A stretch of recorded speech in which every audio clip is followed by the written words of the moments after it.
اس طرح زندگی کیسے کٹے گی؟ میں نے کہا میں 2 روز کی رخصت لے کر گھر سے نہ ہو آؤں، یہاں میرا جی نہیں لگتا۔ اور وہ کیا کہے گی کہ گئے ہوئے اتنی دیر ہو چکی ابھی تک مجھ سے ملنے نہیں آیا؟ کیا سمجھے گی؟ اسے کیا معلوم کہ یہاں اس کے بغیر وقت کاٹنا مشکل ہو رہا ہے۔ جمال شدت سے کھجانا شروع کر دیتا۔ دراصل ایلی، مجھے اس سے بہت ہی محبت ہے، بے حد۔ اس کے بغیر چلنا دو بھر ہو جاتا ہے، کیا کروں؟ پھر وہ یکدم پینترا بدل کر کہتا، ایلی، وہ زردہ کیا کہے گی کہ مجھے ملنے کی کوشش بھی نہیں کی؟ لیکن وہ تو چلی گئی ہے یہاں سے، ایلی نے کہا۔ لیکن وہیں گئی ہے نا، ہیرا منڈی میں، اسے ڈھونڈنا کیا مشکل ہے؟ یار مجھے اس کا شکریہ تو ادا کرنا چاہیے کم از کم۔ تو پھر؟ ایلی نے پوچھا۔ تم مانو تو دونوں چل کر اسے ڈھونڈیں۔ لیکن ڈھونڈیں گے کیسے؟ ایلی نے پوچھا۔ لو، یہ بھی کیا مشکل ہے کیا؟ اس کوچے سے گزرتے جائیں گے اور دیکھتے جائیں گے۔ اگر وہ وہیں ہے تو کھڑکی یا دروازے میں بیٹھی ہوگی، چھپ کر تو نہیں بیٹھتی، ان کا تو کام ہی ایسا ہے۔ ایلی کو پسینہ آ گیا۔ وہ بولا، مجھے تو نہ لے کر جاؤ اپنے ساتھ۔ لو، اس میں کیا ہے؟ جمال کہنے لگا، وہاں کوئی اپنا جان پہچان تو ہوگا نہیں، پھر ڈر کیسا؟ مجھے تو ڈر آتا ہے، ایلی نے کہا۔ تو پگڑی باندھ لینا تاکہ کوئی پہچانے نہیں۔ اس روز وہ دونوں راستے میں اسی بحث میں الجھے رہے۔ ایلی کو اس کے کوچے میں جانے سے ڈر لگتا تھا، لیکن ساتھ ہی وہ چاہتا تھا کہ کسی طریقے سے جمال اسے زبردستی لے جائے اور وہ جا کر دیکھے کہ وہاں کیا ہوتا ہے، وہ کس طرح بیٹھتی ہیں، کس طرح اپنی نمائش کرتی ہیں۔ اور پھر اگر زردہ مل جائے تو وہ اس سے کہے گا، میں تو صرف تمہیں دیکھنے کے لیے آیا ہوں، لیکن جمال کو نہ بتانا، میں اب چلتا ہوں صرف دیکھنے کے لیے۔ زردے کی نگاہوں میں تحسین جھلکنے لگی اور وہ بڑھ کر اسے اپنے بازوؤں میں لے لے گی اور کہے گی، نہیں، میں جمال کو کیوں بتانے لگی۔ اس کوچے میں ہفتے کو شام ہی سے جمال نے تیاریاں شروع کر دی تھیں۔ پہلے اس نے ایک طویل غسل کیا، پھر ٹرنک کے پاس بیٹھ کر دیر تک پہننے کے لیے کپڑوں کا انتخاب کرتا رہا۔ بالآخر کپڑے پہن کر خوشبو لگائی، سنہرے بالوں کو بڑے اہتمام سے بنایا، منہ پر کریم کی مالش کی، بوٹ چمکایا اور پھر یوں تیار ہو بیٹھا جیسے عید کی نماز پڑھنے جا رہا ہو۔ شام کے قریب وہ دونوں چل پڑے تھے۔ بھاٹی دروازے پر وہ تانگے سے اتر گئے تاکہ تانگے والے سے یہ نہ کہنا پڑے کہ انہیں کہاں جانا ہے۔ اس علاقے میں گھومتے گھومتے انہیں کافی دیر ہو گئی، کیونکہ انہیں یہ معلوم نہ تھا کہ وہ کوچہ کہاں واقع ہے، جہاں چوباروں میں راگ رنگ کی محفلیں ہو رہی تھیں، ساز سر کیے جا رہے تھے، بائیاں تانے اڑا رہی تھیں، لوگ یوں گھوم پھر رہے تھے جیسے میلے پر آئے ہوئے ہوں۔ کسی سے پوچھے بغیر اس بازار میں پہنچنا آسان کام نہ تھا، لیکن اس کوچے میں پہنچنا بے حد مشکل تھا۔ دیر تک وہ چکر لگاتے رہے اور اس امر پر بحث کرتے رہے کہ آخر وہ کیسے وہاں پہنچ سکتے ہیں۔ اس کوچے کے متعلق کسی سے دریافت کرنے کی ان دونوں میں ہمت نہ تھی، اور دریافت کیے بغیر وہاں پہنچنا ناممکن معلوم ہو رہا تھا۔ آخر تھک کر وہ ایک بائی کے چوبارے کے سامنے والے ہوٹل میں چائے پینے کے بہانے بیٹھ گئے، لیکن چائے کا پیالہ لے کر وہاں دیر تک بیٹھنا آسان نہ تھا۔ وہاں سبھی لوگ بلا تکلف بائیوں کے متعلق باتیں کر رہے تھے۔ اس ننھی بائی کے متعلق سنا تھا تم نے استاد؟ کہتے ہیں سیٹھ جمنا داس اس سے مینڈی کھلوانے کی تیاریاں ہو رہی ہیں، اور بھائی اس نے تو 20,000 دیا ہے بڑی بائی کو مینڈی کھلوانے کے لیے۔ کیوں نہ لے 20,000؟ چیز بھی تو غجب کی ہے، پر گانا وانا نہیں آوے ہے لڑکی کو۔ اجے قدرت بھی حساب سے دیتی ہے، کسی کو گلا دیوے ہے تو کسی کو جوبن۔ کیوں بابو؟ اس نے جمال کو کوہنی مار کر پوچھا۔ ایلی اور جمال نے دانت نکالے۔ ٹھیک ہے میر صاحب، بس کما لے، 2-1 سال پھر وہاں گلی میں جا کر بیٹھ جائے گی۔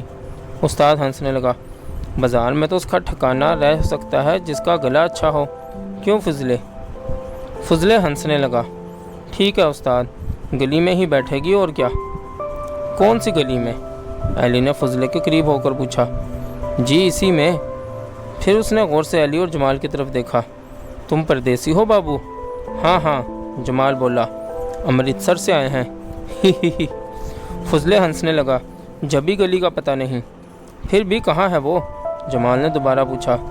یہ تھانے کے سامنے جو ہے، پر بابو یہاں کا مال اچھا نہیں، بس 2-3 ہی کام کی ہیں، باقی سب بھرتی کا مال ہے۔ چائے ختم کر کے وہ پھر اسی چکر میں مصروف ہو گئے۔